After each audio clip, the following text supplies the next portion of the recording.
ए, मी जरा चौकातून जाऊन येऊ का? काय काम आहे चौकात? मित्रांनो बोलले आलो की लगेच. कशाला बोलले मित्रांनी? ते म्हणलं आता मला सांगितलं का त्यानं हे करायला. हा, मग आता तुम्ही चौकात जाणार. हा आता वाजले 10. हा मग आता तुमच्यासाठी आम्ही 4 जणांनी जेवायचं थांबायचं का?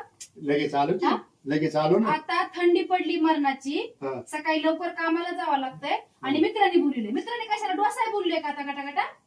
हा आता तू 2 दिवस सांगितलंस. हा, मी तसलं काय केलंय का? अहो तसलं काय केलं का नसलं काय केलं का? जायचंच नाही ना आता. आता जेवण करा आणि झोपा मस्त पैकी. मला माहिती तुम्ही जाणार मस्त पैकी 12 वाजता येणार. लगेच हा? येतो. लगेच येतो का? लगेच येतो. लगेच? हा. हा, मग चला रे आपण बी जाऊ. चला निघा. आम्ही भेटतो की मग लगेच. ए बाबा तसलं काय ते भांडी ठेवा बाहेर आणि जेवायचं ना गप. भांडी ठेवतो. ठेवा भांडी खरकटी बाहेर घासायला. लगेच येतो की. झाल्या तिथे ठेचा बनविलाय, इकडे भाजी झाली.